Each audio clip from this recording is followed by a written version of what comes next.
Steve Jobs who? That's always how I feel when I wear a turtleneck. According to Google Trends, the number of searches for self-care has more than doubled since 2015. And it's almost impossible to remember a time where self-care was not on the tip of everyone's tongue. According to Marnie and Selim, please excuse me if I butchered your name, PhD, a licensed psychologist based in Trumbull, Connecticut, quote, self-care is anything you do for yourself that feels nourishing. There are several ways that we can engage with self-care, but the big three are emotional self-care, physical self-care, and spiritual self-care. We will expand on these three, and actually we will talk about the 7 pillars. 7, do you see how good I am in counting? The 7 pillars of self-care, but I'm actually going to add one to the list, and I'm going to include your beauty rituals as an expression and part of your self-care, particularly as it pertains to being a woman, because it really gives us the opportunity to celebrate and love on the skin that we're in. So today I thought I would share with you some of my personal self-care and beauty goals for 2022.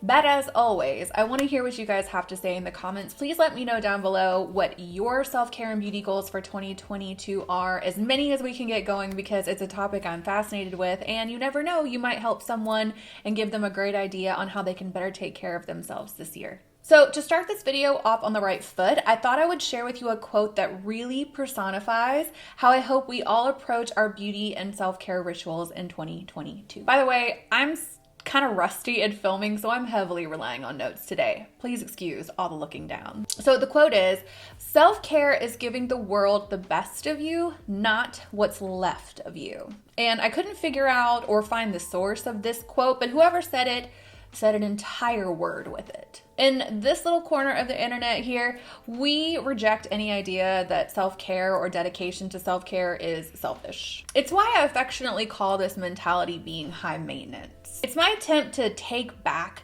the idea that we're always meant to be the last thing on our priority and on our to-do list. We are high maintenance and proud over here. Won't you join us?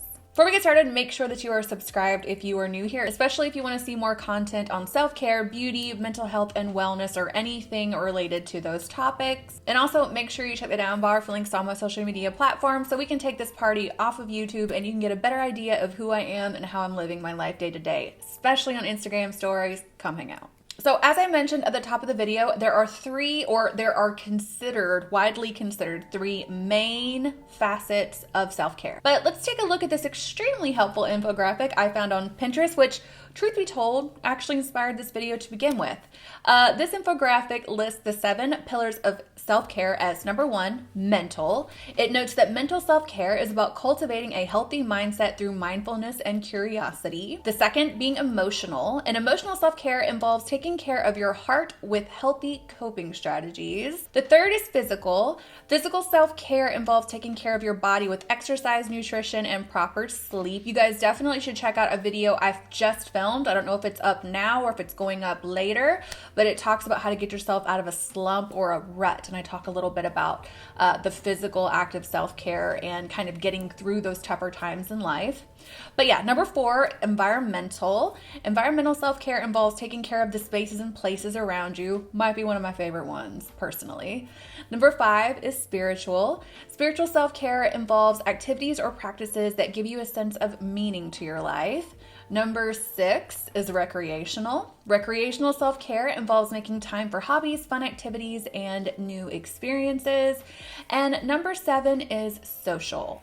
Social self-care involves building relationships with regular connection and healthy boundaries. So I wanted to share this list with you because I don't want you to get the impression that whatever I talk about today even touches like the tip of the iceberg in terms of all the different ways you can practice and engage with self-care or your beauty rituals.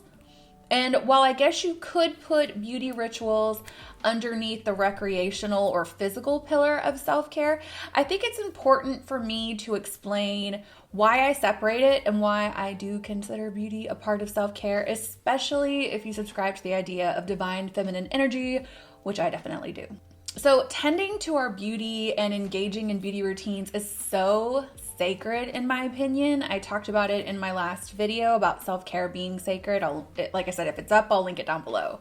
But the whole world truly does have an idea of what beauty is. Some would say it's in the eye of the beholder. Some would say that it's like a full-blown, down to a universal mathematic equation. Some would say it's an arbitrary and limiting construct designed by the patriarchy to keep women down. And maybe as recently as a couple of years ago, I would have actually fallen into that latter category. I would like to do a whole video on how my femininity journey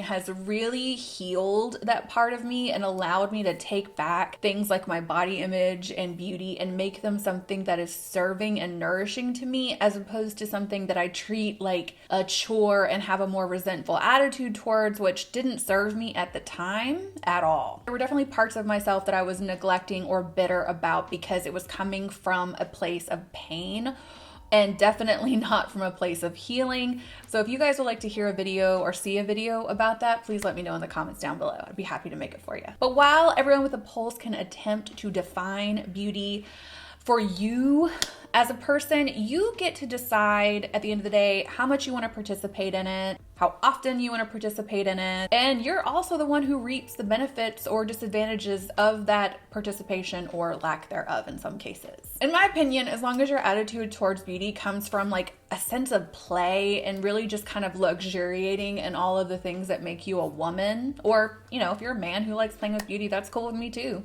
then I think there's zero harm in engaging with it at all. The beauty industry is a multi-billion-dollar industry that can be funded off of insecurity, but it doesn't have to be. It can be part of paying respect to ourselves. It can be part of investing in ourselves. It can be something that we turn to as a means of expressing the love and care that we have for ourselves in like a tangible physical way, the same way that the other pillars of self-care are designed to do. As someone who has been obsessed with beauty since a very, very young age, this assessment could be incredibly biased, and if so, so be it. But beauty for me is healing, and that's why there are some resolutions for me in 2020 that are built around that.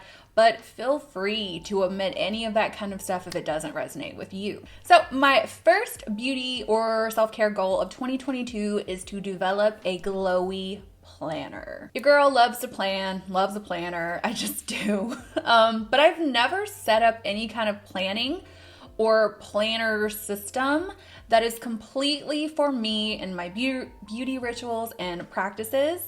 Something that keeps me motivated and kind of outlines the different areas that I want to hit on and that I can refer to when I have a little bit of extra time and energy to dedicate to my beauty that day. A lot of times when I'm neglecting that part of myself, it's because I have not planned it into my day, or I'm not tracking it. I'm not tracking how I feel when I do engage in that. Sometimes that can be an incredibly motivating thing just to remember how good something feels to do. Like recently I had a day where I needed to work out and I just did not want to do it. Let me tell you what. So what I did is I filmed a video of myself complaining. It's just for me on my phone to watch for reference.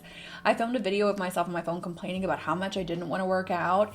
And then I worked out, and then I filmed a video talking about how great I felt. So next time I'm hemming and hawing and being a negative Nancy about it, I'm going to defer to kind of the before and after of it all. You know, the complaining, low vibration, angsty version of me, and the super high energy, happy, endorphin infused version of me that comes after I get in a good workout. So tracking it and tracking the results for me seems incredibly beneficial. Like for example, I have been the type of person since I was about 16 years old who has to have my nails and toes done. I just am. But I hate getting it done. I even saw a meme recently that just made me feel so seen. It said something like, can I just drop my hands and feet off and pick them up later? Because it does kind of suck just sitting there if you're a busybody like me, but there's no like substitution for the way I feel after I get my nails and toes done. So it's a worthy investment of my time and energy at the end of the day because of how I leave that nail salon feeling. And tracking it, again, would be a really great way for me to kind of keep sight of that when I'm not feeling motivated to be my best self. In fact, I mentioned in my recent video that after I got out of inpatient treatment for an anxiety disorder, one of the first things I wanted to do was go to the nail salon, and I felt whole. just a little bit more whole after I finish my appointment. So having some kind of system or some kind of place in my planning system that I can interact with that's all about my beauty and self-care practice is a huge goal for me in 2022. And it just sounds absolutely delicious if you ask me. For example, I love beauty devices and I have about 11 of them, but sometimes in order to really get the benefits of those devices, you have to dedicate yourself to consistent use of them for upwards of 6 weeks even.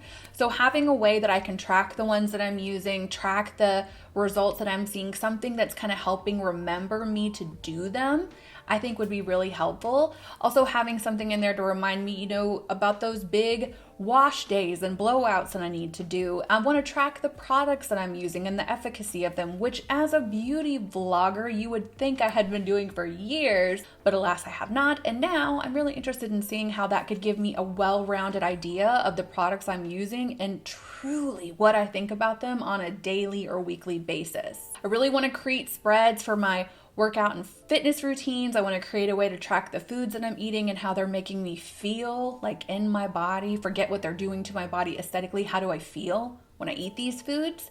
I want to have spaces to plan and track my new moon rituals, which I try to engage in every single month as a way to rejuvenate and kind of reset myself. I can make a video about that if you're interested. I want something for my tarot card spread, just a place where I can create wish lists and budgeting spreads so I can make sure that I'm sucking away a little bit of money for treatments or spa days that I want to do. All of these things matter to me and I feel literally unstoppable when I'm engaging in them, but my planning system has always been more about how I run my home, how I'm taking care of my daughter and my husband and my dogs and my business, and it's never really been a space for me to actively work on a better version of myself. Think about it like almost a user's manual for you.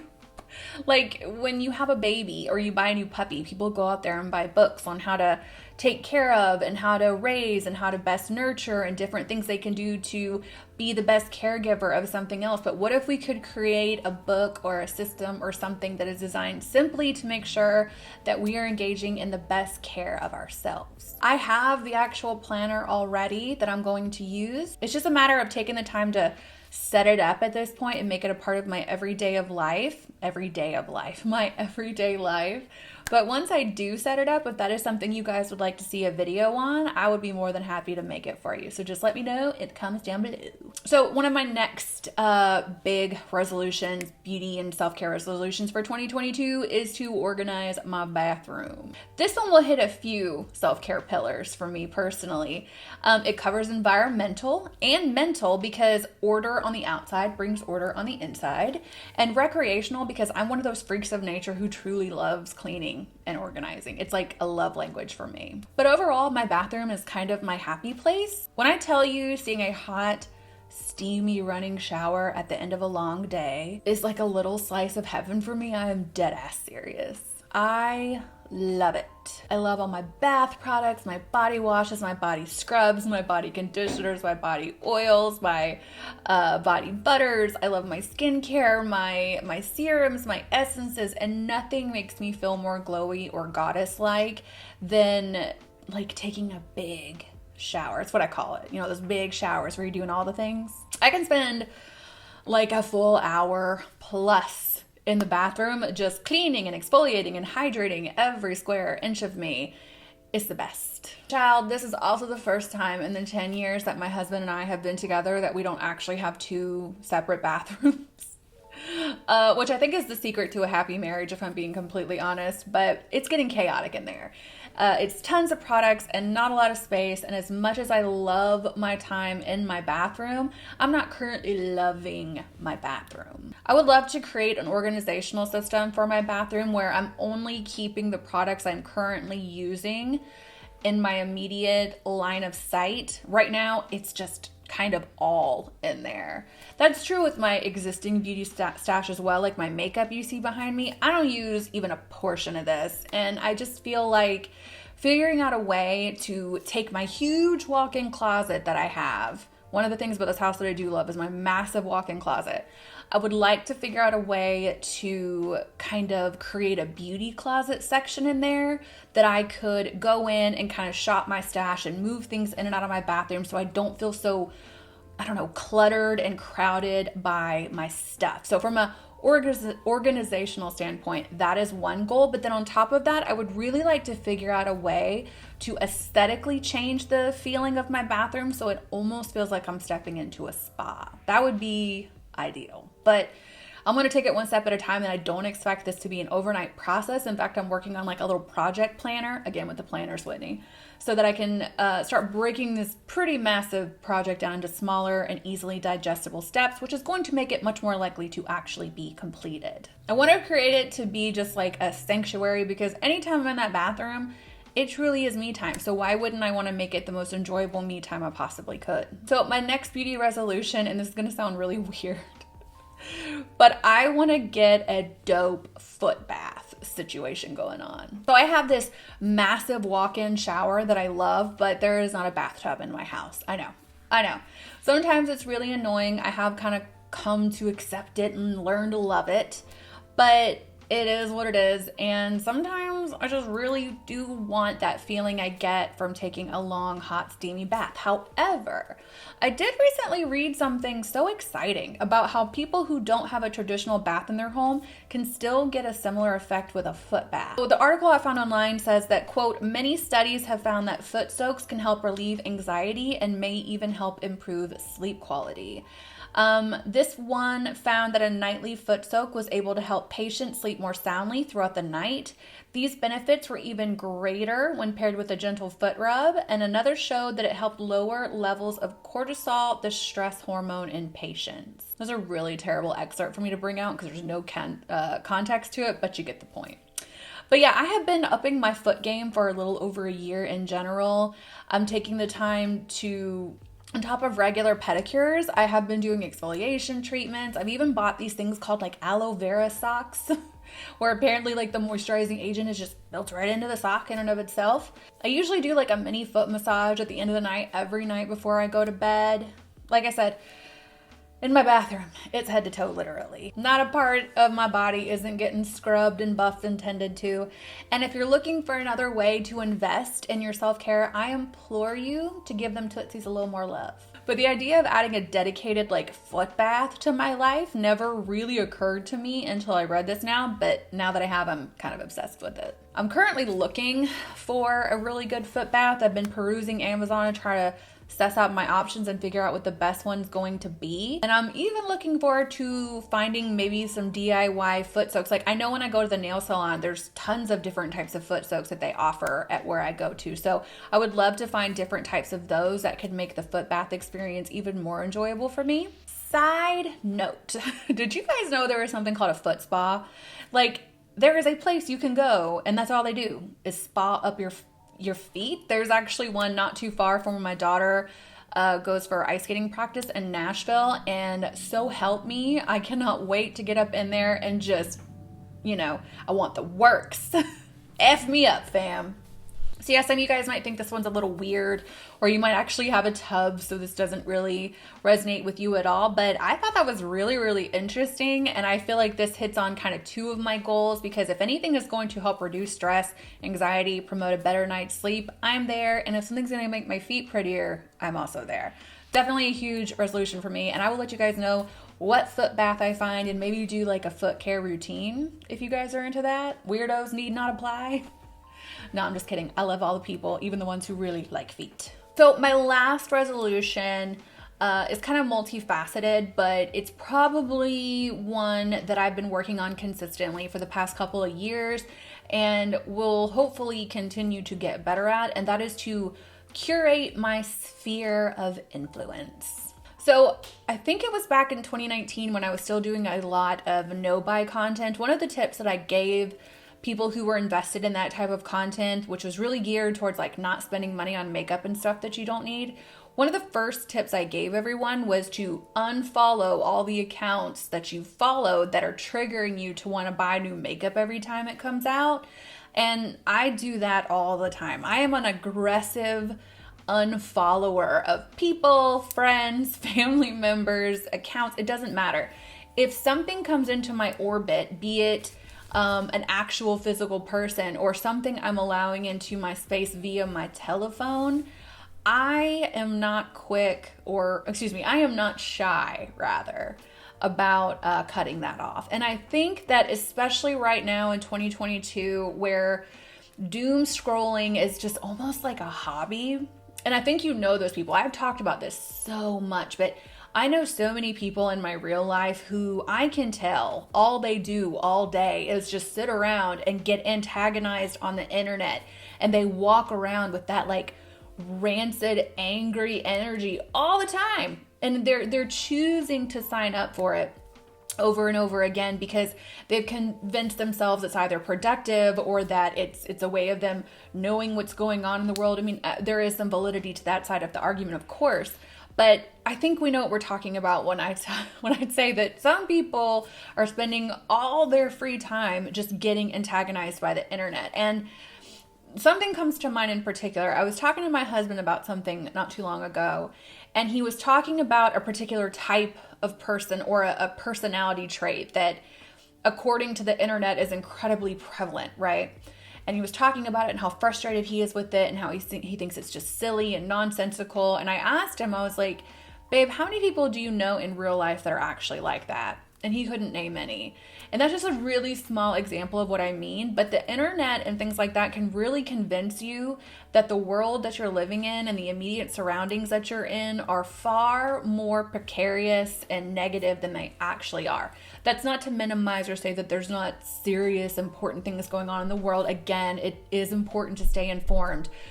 But it can become like an addiction almost to just feeding that negativity. And I talked about this with gossip channels on YouTube and stuff like that before because I used to really engage in that as well. And I talked about how people who are really invested in gossip, celebrity gossip, influencer gossip, whatever, I just think it's negative. It's like negativity is a hobby. It's judgment as a hobby. And I just don't think for 1 second that if you're spending your time and energy heavily involved in judging other people, that you're not in turn putting that judgment inwards as well. In fact, if anything, I would argue it's that heavy judgment of oneself that makes you so comfortable to judge other people. I'm a big believer is as without, so within. And for me, I want to take that even a step further and try to really put my best effort towards curating what comes into my orbit and making sure that the things I am reading, the things I'm listening to, the things that I'm watching are really in service of protecting and guarding my mind and my heart and my spirit from things that are stressing me out, damn it. Like I told you, I went into the hospital last year because I have an anxiety disorder and I'm very affected by things that I see. I'm not the type of person who can watch a movie or, you know how people like will share those videos on like Facebook of people getting in fist fights? Like that doesn't sit well with my spirit. That's just not the vibe for me. It will bother me. In fact, that's why I had to quit watching true crime because I was realizing it was making me incredibly paranoid and afraid and anxious all the time, thinking people are constantly trying to come murder me. And again, if that's your vibe and that's what you want to do, that's fine. I'm not passing judgment. I'm just saying for me, the way that it was affecting me was not positive. It was not serving me. So one of my goals for this year is to read more classic literature. And Audible, for example, has tons of classic literature for free on there. And I'm trying to slowly work my way through that. So if I'm, for example, feeling particularly inclined to maybe, indulge my lesser self and maybe try to go down a path of engaging in negative content, then now I know instead I could just listen to, The Portrait of Dorian Gray or something like that, because it's probably not going to affect me negatively and it meets another goal that I have. I want to read a lot more what I would consider glowy books. I recently bought some books on self-care, skincare, things like that. I want to put more effort into intentionally consuming content that not only helps me be a better content creator because it's the things I like to talk about, but that genuinely enriches my life. And I think that if a lot of us stopped and looked around at the types of content we are willingly consuming, and for some of us, that's all we do. I know some people in my real life who every time I see them, this is what they're doing. Just scrolling, looking at other people. I've said it before, it's one of the most unattractive things I think you could do. But if we're not conscious of what we're inviting in, the energies that we're inviting into our lives and again into our hearts and our minds and our spirits, I think we're being neglectful of our self-care in a huge way. Again, I'm not suggesting, stick your head in the sand and pretend nothing's happening. That's not what I'm saying. But there are limits. There are definite limits we need to put on things that just drain us. And when you're watching or seeing something that drains you. And if you don't know, it's time to start monitoring it, because sometimes you can be so invested in a bad habit that you haven't even realized it's kind of taken over your life a little bit. So definitely a huge self-care and beauty goal for me is to curate that sphere of influence even further. All right, that's all me and my turtleneck have for you guys today. As always, thank you to the patrons. I have been probably the worst Patreon owner in the history of the world for the past few months. I'm really apologetic for that, but there was a lot of changes that happened for me in the last little bit of the year, and I truly just needed to kind of get my bearings and get it figured out. But there are so many great things coming, I hope. I've recently signed on with a management team who's going to whip me into shape and definitely help kind of hone in the central message of this channel, make it more streamlined, help me create more micro content for you guys. I'm just really excited about 2022 as a whole. And if you guys are looking forward to kind of going on this self-care, healing, beauty, glowy journey with me, then again, definitely make sure you subscribe. And hopefully very soon Patreon will resume the book club, live streams, and all that good stuff as well. So I hope you guys are having an absolutely amazing day, and I will catch you in the next one.